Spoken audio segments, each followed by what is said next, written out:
Vamos a hablar ahora sobre lo que es el profesionalismo del, del asistente médico clínico y administrativo también, ¿verdad? Recuerden que dijimos que hay dos componentes en lo que es el asistente médico, la parte administrativa y la parte clínica.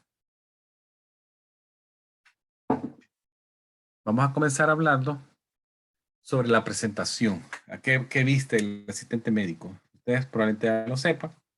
El asistente médico, básicamente, por la actividad que desempeña, tiene que vestir alguna ropa cómoda para el día. Y eso es lo que nosotros llamamos scrubs, ¿verdad? Que básicamente son pantalones de diferentes colores con una camisa que va sobre el pantalón. Muchas veces la camisa va a ser de manga corta. Muchas personas utilizan ropa por abajo de la camisa, el scrub, que podría ser una camiseta manga corta, una camiseta manga larga, para hacer una otra capa de vestimenta para lograr un poco de calor, ya que muchas veces te tiene que estar en ambientes fríos y eso protege y hace el día más un poquito más cómodo, ¿verdad? Para el asistente médico. Los scrubs son de distintos colores. El que están viendo en esta fotografía se le conoce al color este, se le llama teal, que básicamente es un color verde aqua, un color verde suave, este que está acá. Pero si ustedes van a ver, vienen de múltiples colores. Vienen tonos negros, azules, celestes claros. Y aún las camisas podrían ser no monocrómicas como este de un solo tono, sino que pueden traer a veces como dibujitos. Si una persona trabaja en el área pediátrica, podría utilizar una scrub de camisa que lleve algún tipo de muñequitos de Disney o algo alusivo a que le haga la vista interesante a un niño. Se puede permitir en el área pediátrica. En el área ya internista, primario, más que todo son tonos fijos, como los que están viendo en la fotografía. Se recomienda que se consulte con la clínica donde ustedes van a trabajar, ya que muchas veces los empleadores permiten ciertos colores de scrub por grupos, ¿verdad? Que identifiquen la posición del profesional. Los médicos andan un color, las enfermeras otro y los asistentes médicos. Pero eso es mejor preguntarlo porque cada empleador puede tener una guía sobre eso. El costo de un scrub en promedio podría andar entre 30 y 40 dólares el set. Cuando digo el set es el pantalón y la camisa. Ustedes sabrán qué color van a comprar, pero por lo menos hay que tener, imagino un set por día, tener un 5 sets de vestimenta, de scrub, para la semana y luego el fin de semana ya se lavan y todo eso, o tener más de 5 ahí, porque también se podrían ensuciar o manchar, salpicar. Siempre es bueno tener un set de cambio, ¿no? Eso de ustedes dependerá. En cuanto al calzado, se pide un calzado que sea cómodo, de un solo color, puede ser un color negro, como lo que están viendo ahí, un color blanco, color azul. Ustedes dirán, son más o menos como los que están viendo, que estos son zapatos de enfermería. Los médicos también lo ocupan. O también un zapato tipo tenis se puede utilizar. No se recomienda utilizar zapato abierto como el que está aquí abajo. Yo por eso le puse no. Si bien son cómodos, pero no se permite tener zapato abierto como este. Tiene que ser zapato cerrado, con suela antideslizante y cerrado, ¿verdad? Ante todo, recuerde siempre el confort, la comodidad, ya que usted va a pasar de pie muchas horas y ya un calzado muy incómodo, a las primeras horas va a estar la persona que no aguanta caminar. Pero lo ideal es utilizar zapatos tenis, como los que ven a la mano derecha, que son cómodos para un trabajo de todo el día. En cuanto a la joyería, recuérdense que la joyería menos es más, ahí no hay que andar mucho anillos, ni brazaletes, todo eso mejor, porque la situación es que uno se va a andar quitando prendas de joyería si tiene que estarse poniendo y quitando guantes, lavándose continuamente, echándose alcohol gel. Lo ideal es mejor quitarse todo, aunque usted utilice fuera de horas de trabajo, quitarse todo, andar las manos libres Y así usted puede estarse lavando, poniendo el cogel, poniéndose guantes, quitándose guantes, poniéndose las veces que quiera. El cabello también tiene que estar agarrado hacia atrás. Y en cuanto a las uñas de las manos, recuerde que las uñas de las manos deben de quedar al borde de la yema de los dedos para evitar perforaciones de los guantes. También, como dije, lo ideal es quitarse los anillos, ya que cualquier artículo de joyería puede albergar microorganismos. También constituye una fuente potencial de contaminación para un paciente que tengamos que limpiarlo o hacerle una herida quirúrgica. Muchos dicen también no utilizar esmalte de uñas durante la semana de trabajo, ya que el esmalte se puede despostillar con gran facilidad y también puede albergar microorganismos y ser un albergue de microorganismos en la fisura del esmalte. Entonces, también es bien recomendable revisarse las manos todos los días, mañana y tarde, para observar que no hayan abrasiones, cortaduras, todo eso. Hay que tenerlo muy, muy presente a la hora del trabajo.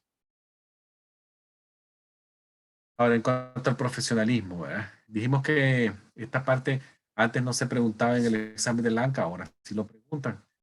Hay un porcentaje sobre el profesionalismo.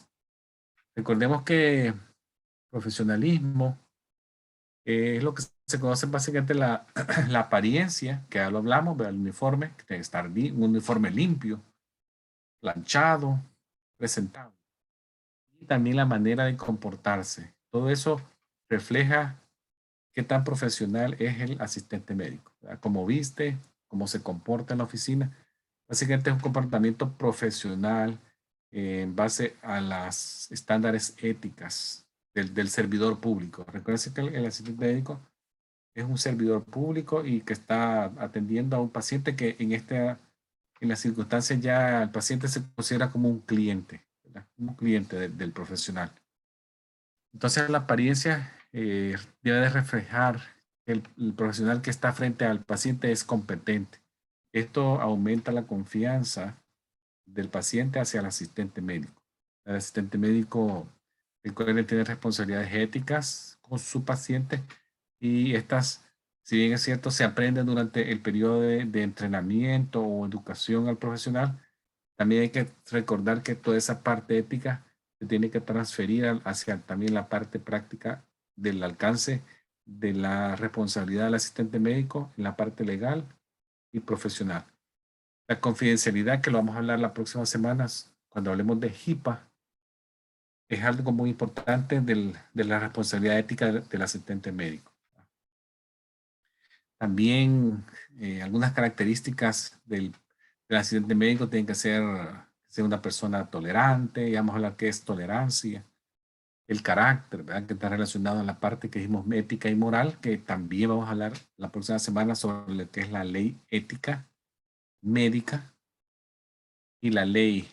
Eso se habla cuando hablemos de HIPAA. La confidencialidad, que es también guardar la información del paciente de manera estricta, ¿verdad? No compartirla con nadie, ni vía teléfono, ni vía comentario con nadie. El asistente médico sí tiene que ser muy confidencial en cuanto a la información que escucha, que vea o que comparta con un paciente o que escuche que un doctor habla con un paciente. Eso es con lo que se conoce como guardar la información privilegiada de un paciente de manera confidencial. Ahora, y lo que dije de tolerancia. Tolerancia es básicamente qué tan dispuestos estamos a aceptar creencias y prácticas de otros. Recuerden que actualmente en Estados Unidos, por la cantidad de personas que llegan a diario de todas partes del mundo, eso significa que vamos a tener relación laboral con pacientes de religión musulmana, probablemente, judíos, católicos, protestantes, o sea, todo eso es, en algún momento vamos a tener tolerancia en cuanto a aceptar sus creencias y prácticas de cultura y religión. Esa es la básica entre la tolerancia. Eso le va a permitir al asistente médico que usted trabaje de manera eficaz con sus compañeros de trabajo y con los pacientes con los que va a interactuar. Esa es lo que es la variedad de religión, la variedad de etnias, de gente de todo el mundo y de diferentes culturas que vamos a ver. Ahora, en cuanto a la ética, vamos a dar más detalles en la próxima semana, pero la ética, como actualmente lo sabemos, ha sido parte de la medicina desde tiempos ancestrales. Se practica como tal la ética y básicamente la ética son principios que deben de guiarnos a nosotros en nuestra profesión en el campo de la salud. Básicamente se están basados en lo que es la integridad, responsabilidad al servicio que nosotros vamos a tener y responsabilidad con la comunidad donde estemos trabajando. Eso implica respeto al paciente y reconocer lo que es correcto de lo que es incorrecto. Como asistente médico, ustedes tienen el deber de, de una forma razonable lograr las expectativas que los pacientes van a tener de ustedes. Y si eso lo logran, es lo que se llama fidelidad, es el término de fidelidad. Esa es la conducta correcta versus la conducta incorrecta. Entonces involucra muchas veces lo que se conoce como moralidad y ética en la profesión que ustedes van a tener.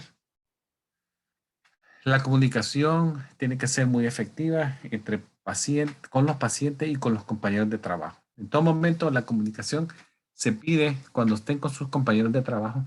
La comunicación debe de ser en el ámbito profesional, ¿verdad? Y apropiada durante un día de trabajo. No faltarse el respeto con otro, especialmente si hay personas que no son del grupo presente, ¿no? Un paciente o un acompañante de un paciente.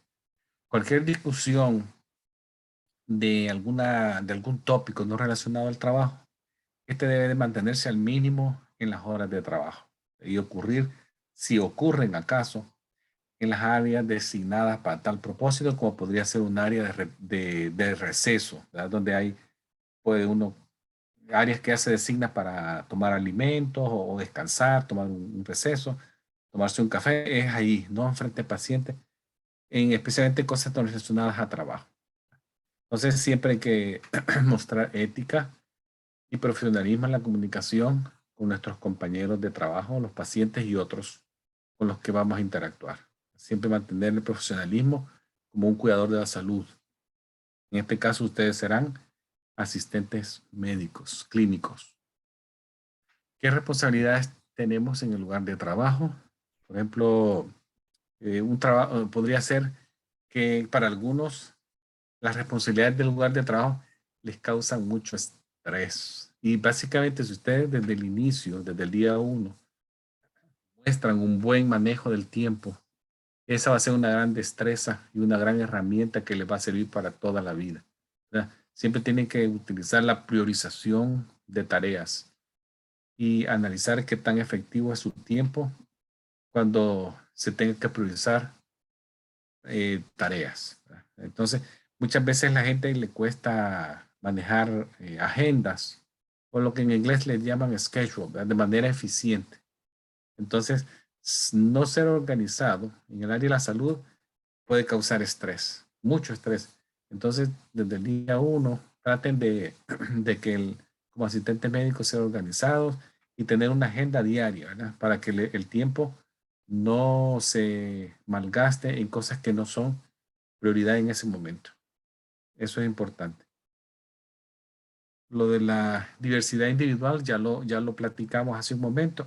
Dijimos que hay que valorar la diversidad en el lugar de trabajo porque también no solamente van a haber pacientes de distintos lugares, también compañeros de trabajo. Van a ver ustedes que aún hablando el mismo idioma nuestro, vamos a encontrar de diferentes países, venezolanos, colombianos, cubanos.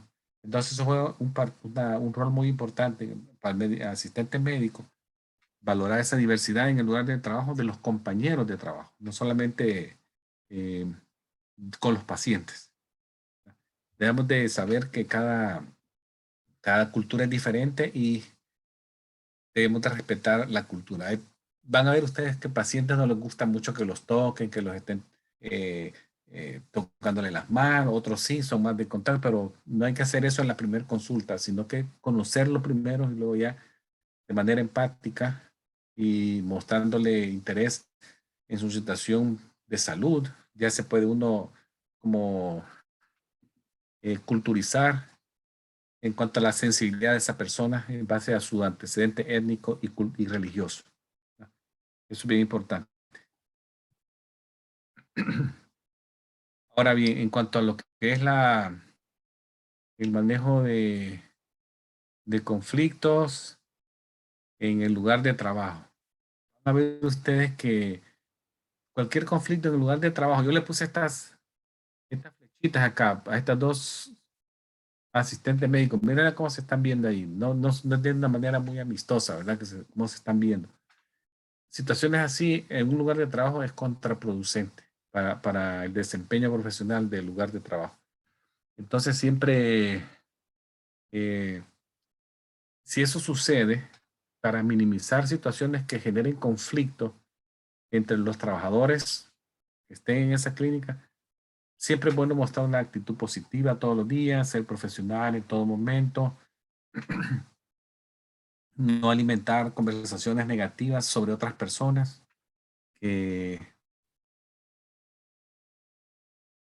Eso tiene un nombre, ¿verdad? No lo voy a decir ahora como le dicen el alimentar conversaciones negativas en el lugar de trabajo, pero nunca, como dicen, no le echemos más gasolina al fuego, ¿verdad? Siempre hay que ser mejor, mostrar una actitud positiva y mostrarse profesional en todo momento. Siempre no nos involucremos en situaciones que no estamos sabedores de qué pasó. Eh, Así, bueno, si un conflicto con un trabajador, un compañero, no se puede resolver entre los dos, siempre es mejor reportar la situación al supervisor y poner desde el primer día uno límites en las actividades profesionales, ¿verdad? Para que no se salgan de control. Entonces, esto es en cuanto a la relación de los compañeros de trabajo. También recuérdense que pueden haber situaciones que van a generar conflicto con pacientes, también.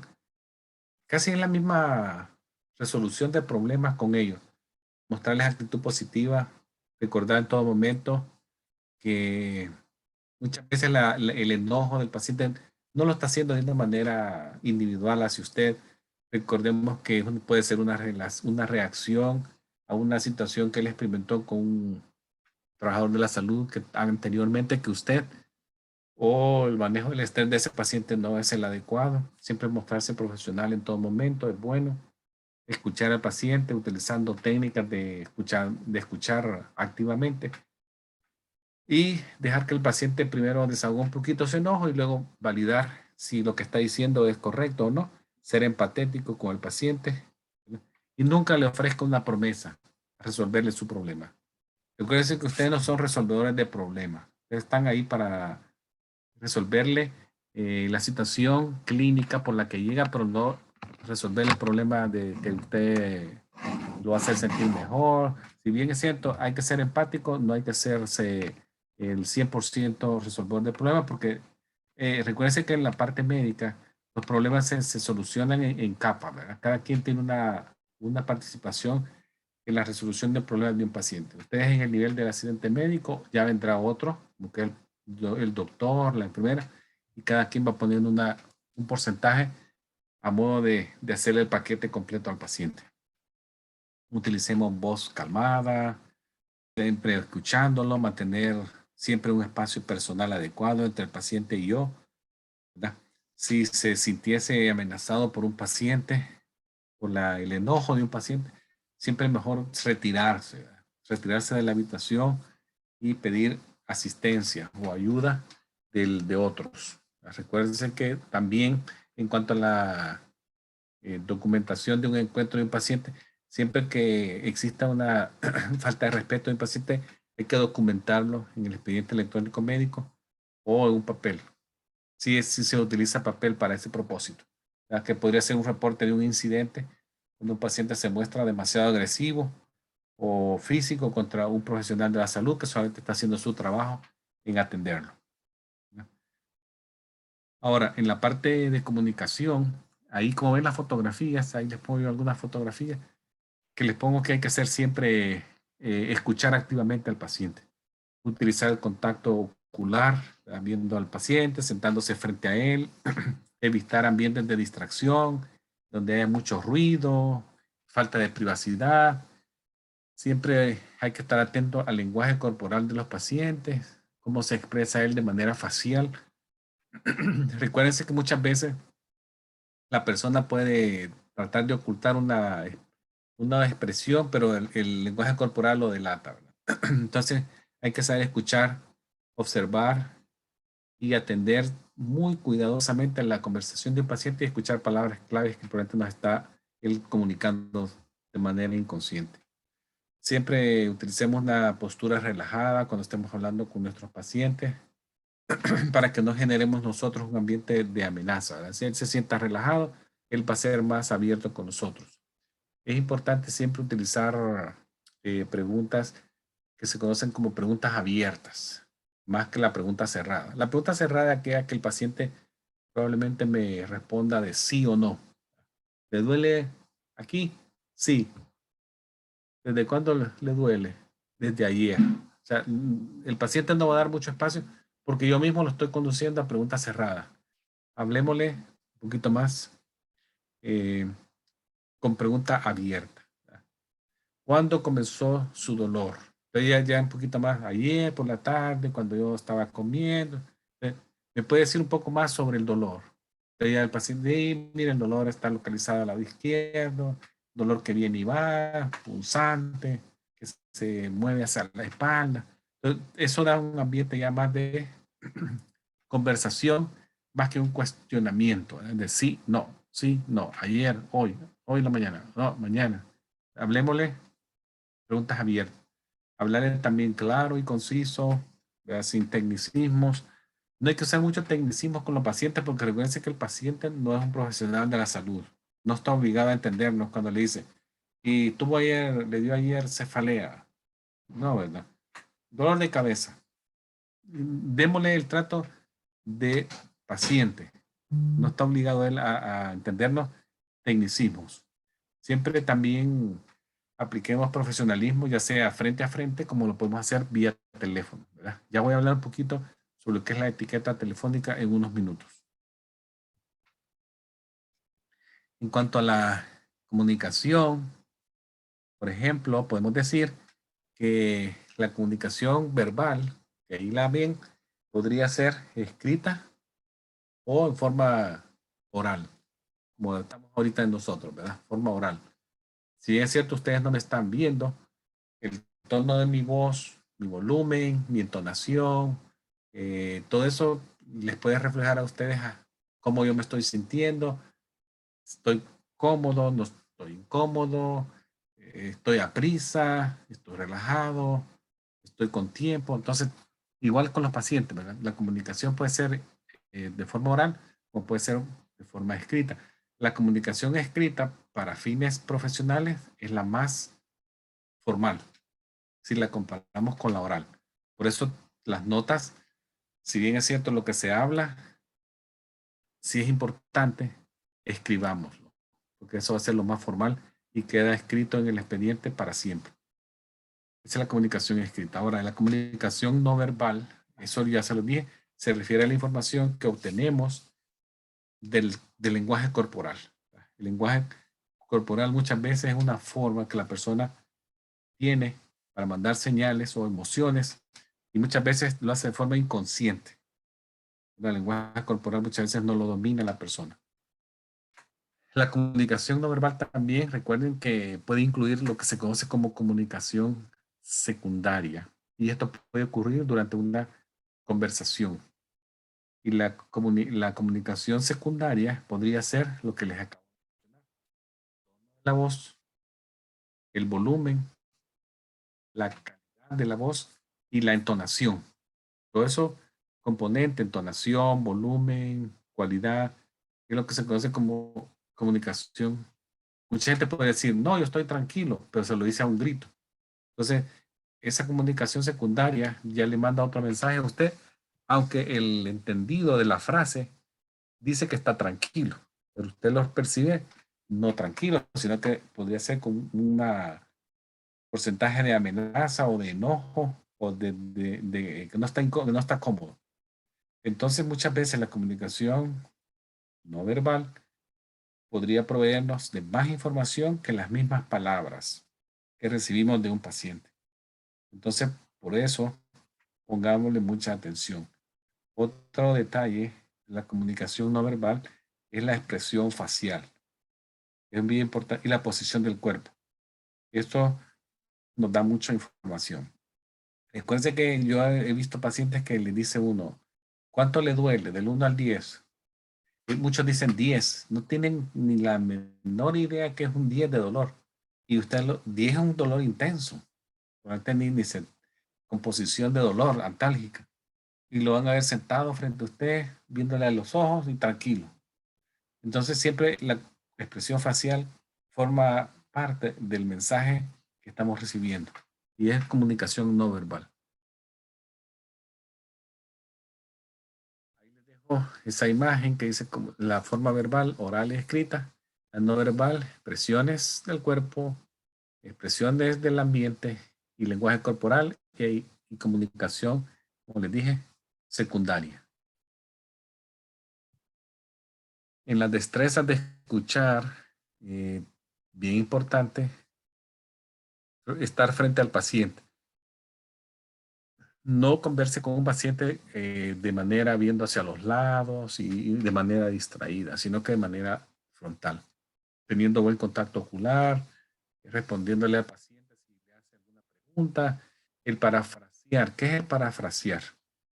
Básicamente es como regresarle el mensaje que la persona recién me dijo, pero en mis propias palabras. En mis propias palabras. Esa es una forma muy excelente de mostrarle a alguien que lo estoy escuchando. No se lo tiene que repetir como que fuera una imagen en espejo. Usted le puede parafrasear diciéndole lo que él le dijo en 6, 7 palabras, en 2, 3 palabras, pero como usted lo entendió y es una forma de expresarle al paciente que le está escuchando. La clarificación de ideas básicamente es cuando usted se quiere asegurar que lo que entendió era el mensaje que el paciente quería mandarle. Le clarifica una idea. Ahora bien, ¿cómo podemos comunicarnos de manera efectiva con pacientes, sus familiares y otros profesionales de la salud? Por ejemplo, con los pacientes, le puse ahí una foto ahí a mano derecha en la parte superior. Ven ahí un asistente médico sentada, hablando de forma frontal con una paciente que está cubierta de su cabeza, con una niña en sus brazos, sentada en sus piernas. Siempre es bueno, importante, probablemente esto está sucediendo ya dentro de un consultorio, ¿verdad? Lo que están viendo con el asistente médico. Pero es importante cuando el paciente arriba, siempre hay que saludarlo y preguntarle por qué llega, ¿verdad? Y saludarlo de manera rápida. Todo paciente tiene el derecho a recibir un tratamiento cortés del proveedor, que en este caso van a ser ustedes. El asistente médico muchas veces es la primera persona que ellos ven antes del doctor. Entonces, si usted le deja ya un mal sabor al paciente, ya probablemente ya vamos, como dicen, empezando a caminar con el pie izquierdo. Siempre es bueno dejarle un buen trato a un paciente, ya que usted es probablemente el primero que va a ver y el último que va a ver, porque el doctor va a llegar a examinarlo y todo, ya se retira y el asistente médico básicamente es el que resume y cierra el encuentro. Entonces, asegúrese de saludarlo y que no le vamos a violentar siempre su confidencialidad. Entonces, eso es importante. Les dejo yo un montón de técnicas. Yo les puse aquí varias técnicas que se usan durante la consulta o durante el encuentro con un paciente.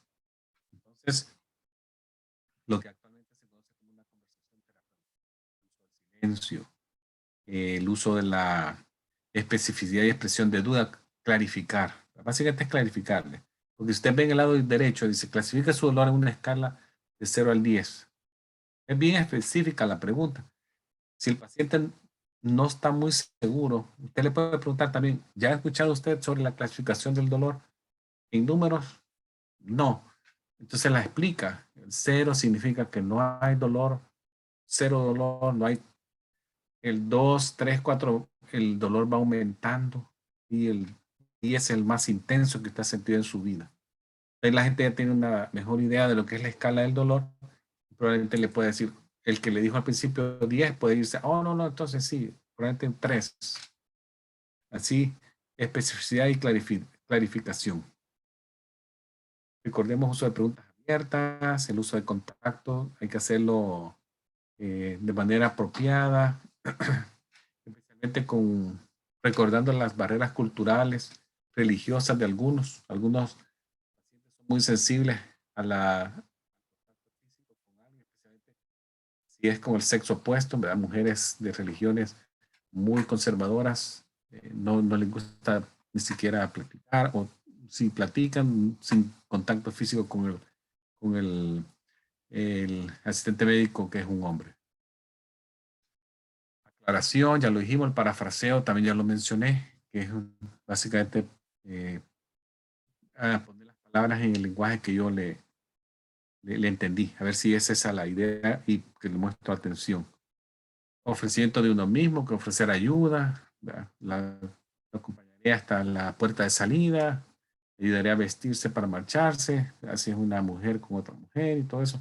Suministrar la información, que es básicamente la educación en salud de un paciente. Aclaración, el enfoque, si queremos que el paciente ya no divague mucho en una frase, que se pone a hablar y se empieza como a caminar en círculos, en la misma idea, la misma idea. Entonces, hay pacientes que para decir una idea pueden tardarse un minuto y era una idea de 30 segundos o menos. Entonces yo le enfoco y lo vuelvo a llevar a la idea principal de la frase que quiere aclararme y ahí yo lo voy como, si no bien no lo voy guiando, pero sí lo voy enfocando en la idea para que él siga como continuándola. Reflexión, ¿verdad? Dirigir las ideas, permitirle que explore sus propias emociones y se exprese. ¿Va? Entonces, luego también cuando ya es hora de como resumir y terminar la visita, se le puede hacer una técnica de resumen. Básicamente es una técnica de poner todo en contexto desde el inicio, la introducción y la idea que traía de en medio al modo al cierre, ¿verdad? Y a uno le dice, ok, entonces esto es lo que usted me quiso decir, ¿va? Entonces mañana necesita el doctor que usted vaya a la clínica a hacerse un examen de orina y un examen de sangre, lo cual le va a ayudar al doctor a tener una idea más clara sobre su problema actual y le vamos a comunicar si tiene que regresar para tratamiento. Ya sería como un resumen y planificación.